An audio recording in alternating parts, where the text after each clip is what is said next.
नमस्ते छात्रों, हिंदी की ऑनलाइन कक्षा में आपका स्वागत है। आशा करती हूँ कि आप अपने परिवारजनों के साथ स्वस्थ व सुरक्षित होंगे।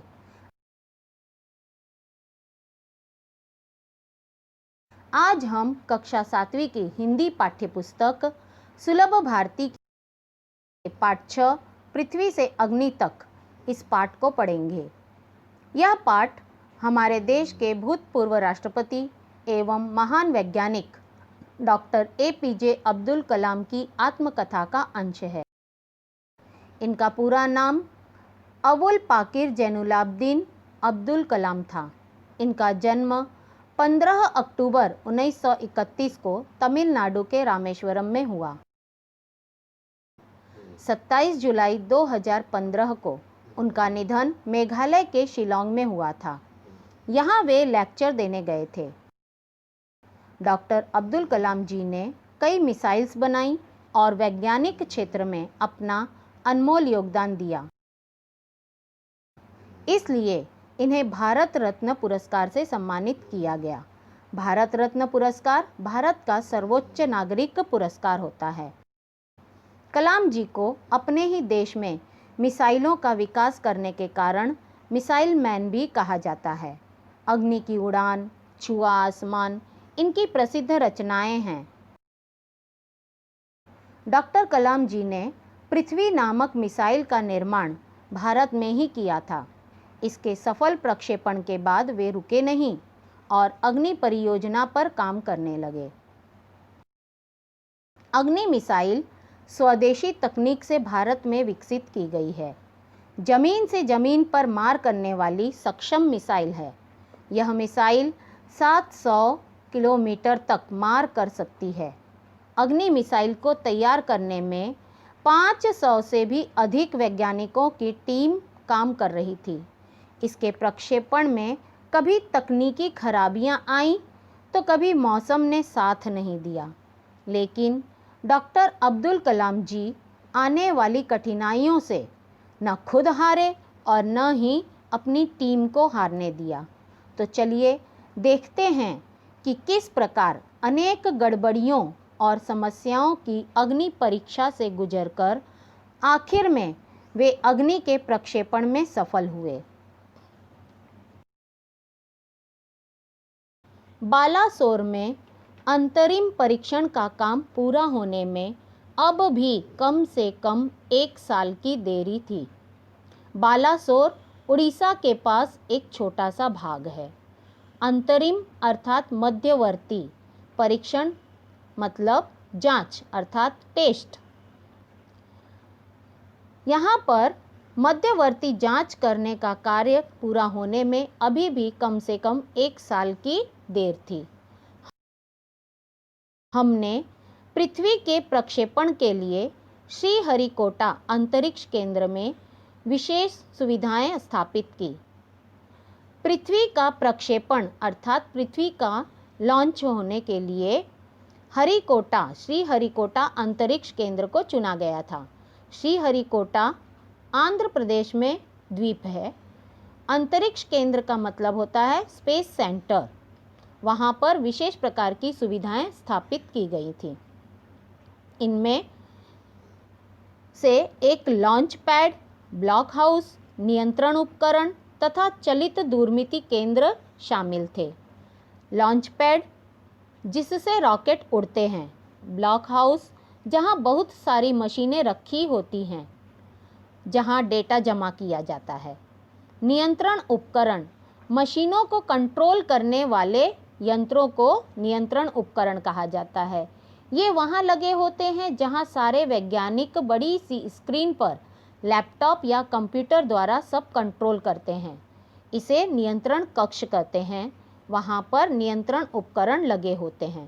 तथा चलित दूरमिति केंद्र, चलित का मतलब होता है ऑटोमेटेड। दूरमिति केंद्र अर्थात टेलीमेंट्री सेंटर, जहाँ से जो भी काम चल रहा है उसकी रिकॉर्डिंग को ट्रांसमिट करना।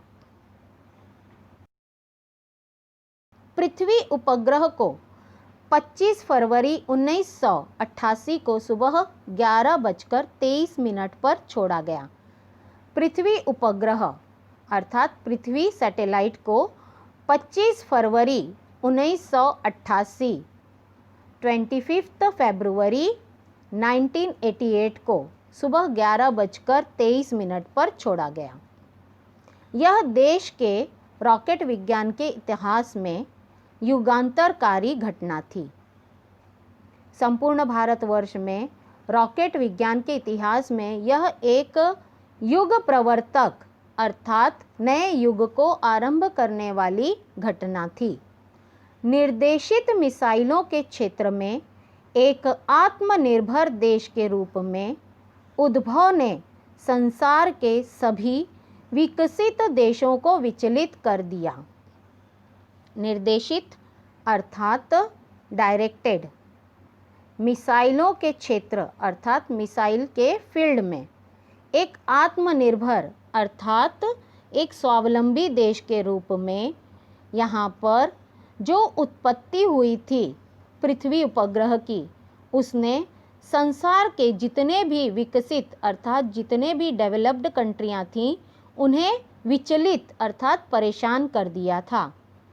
सामर्थ्यशील नागरिक अंतरिक्ष उद्योग और व्यवहार्य मिसाइल आधारित सुरक्षा प्रणालियों ने भारत को चुनिंदा राष्ट्रों के समूह में पहुंचा दिया था। कई सारे देश पृथ्वी एक मिसाइल के तैयार हो जाने पर परेशान हो गए थे, विचलित हो गए थे कि भारत जैसा देश जो है अब मिसाइल बनाने लगा है अर्थात हमसे बहुत ज़्यादा आगे निकल जाएगा। सामर्थ्यशील नागरिक की क्षमता इस देश में आ चुकी थी।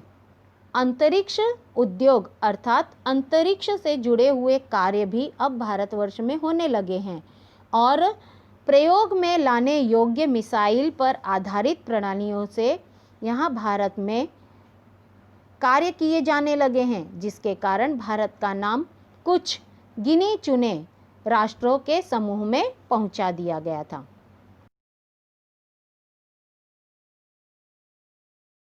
लेकिन क्या एक पृथ्वी ही पर्याप्त होगा? क्या 4-5 मिसाइल प्रणालियों का स्वदेशी विकास हमें पर्याप्त रूप से ताकतवर बना पाएगा? पृथ्वी का प्रक्षेपण सफल रूप से हो चुका था। उसकी सफलता के बाद में सोचा यह गया कि क्या एकमात्र पृथ्वी मिसाइल तैयार हो जाना काफ़ी है या फिर उसी की तरह 4-5 और मिसाइल प्रणाली जो स्वदेशी विकास के दौरान तैयार की जाएंगी तो उससे क्या हम ताकतवर बन जाएंगे? क्या हमारा देश ताकतवर बन जाएगा? इस तरह की बात होने लगी। तो उसी समय अग्नि को एक टेक्नोलॉजी प्रदर्शन परियोजना के रूप में विकसित किया जा रहा था, लेकिन यह इतना काफ़ी नहीं था।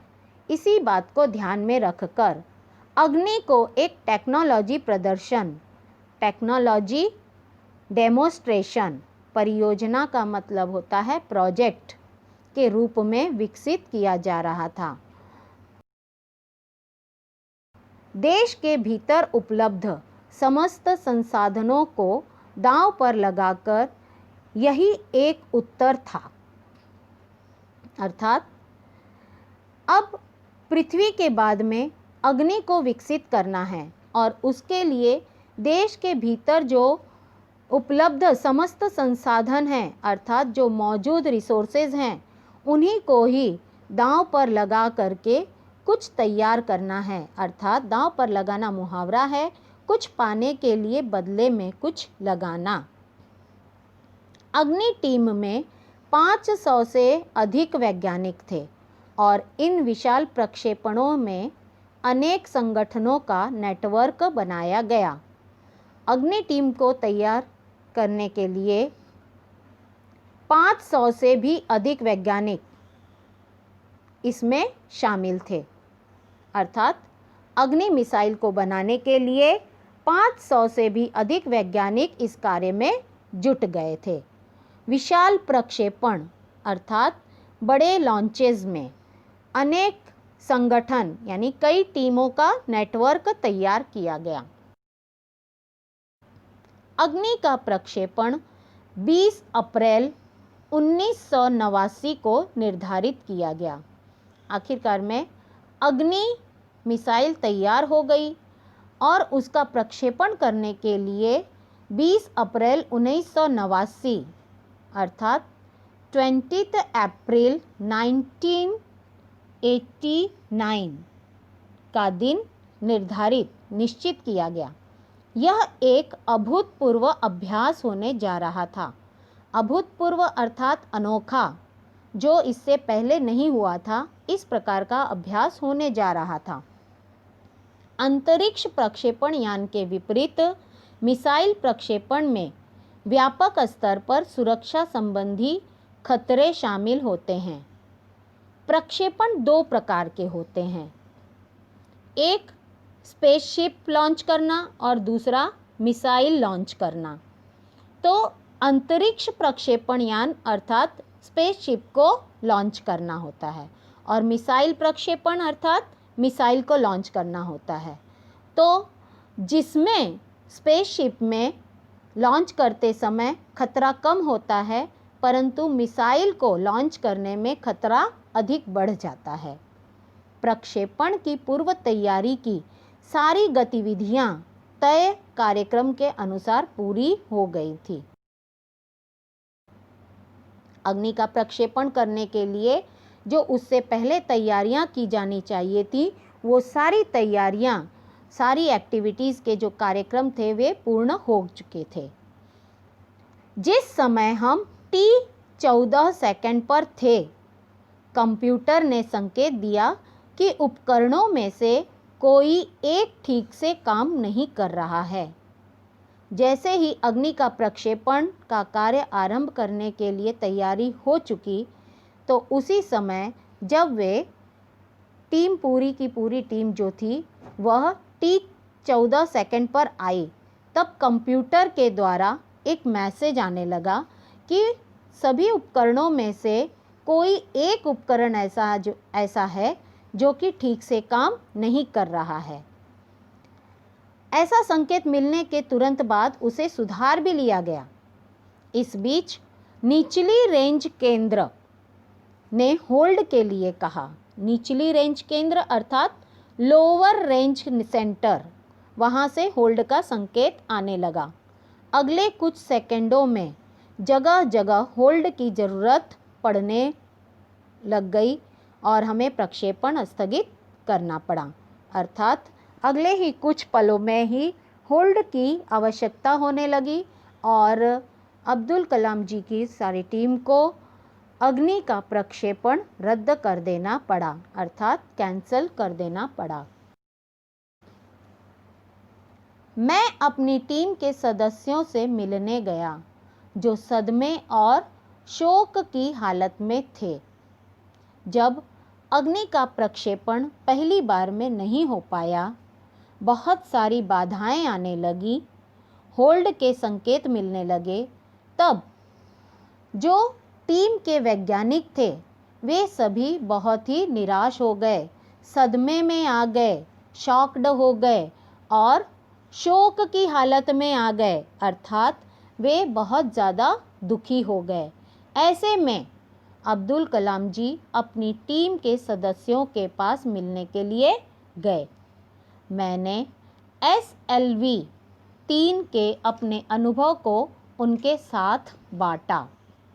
उन्होंने अपने SLV अर्थात सैटेलाइट लॉन्च व्हीकल 3 का अपना एक एक्सपीरियंस, अनुभव जो था उनके साथ में बांटा। मेरा प्रक्षेपण यान तो गिरकर समुद्र में खो गया था, लेकिन उसकी वापसी सफलता के साथ हुई। आपकी मिसाइल अभी तक आपके सामने है। वास्तव में आपने कुछ भी ऐसा नहीं खोया है जिसे 1-2 हफ्तों के काम से सुधारा न जा सके। कलाम जी ने कहा कि मेरा प्रक्षेपण यान अर्थात उनका जो लॉन्च व्हीकल था, उसका जब उन्होंने प्रक्षेपण किया था तो वह फेल हो गया था, वह गिरकर समुद्र में खो गया था। लेकिन उसकी वापसी सफलता के साथ हुई, अर्थात जब उनका SLV-3 का प्रक्षेपण उन्होंने किया था तो वह फेल हो गया था और उनका जो लॉन्च व्हीकल था वह तो समुद्र में ही गिर गया था और खो गया था। तो उन्होंने जीरो से अपने इस प्रक्षेपण के कार्य को फिर से शुरू किया और उन्हें इसमें पूर्ण सफलता भी प्राप्त हुई थी। उन्होंने अपनी टीम को संबोधित करते हुए समझाया, आपकी मिसाइल अभी तक आपके सामने है। वास्तव में आपने कुछ भी ऐसा नहीं खोया है जिसे 1-2 हफ्तों के काम से सुधारा न जा सके। उन्होंने कहा कि अभी तक आपका कुछ भी नुकसान हुआ नहीं है कि उसे आप 1-2 हफ्तों में सुधार नहीं सकते। उनके इस विवरण को सुन करके उन्हें जड़ता की हालत से झकझोर कर बाहर निकाल लिया और सारी की सारी टीम उप प्रणालियों की जांच और उन्हें ठीक करने के काम में फिर से जुट गई।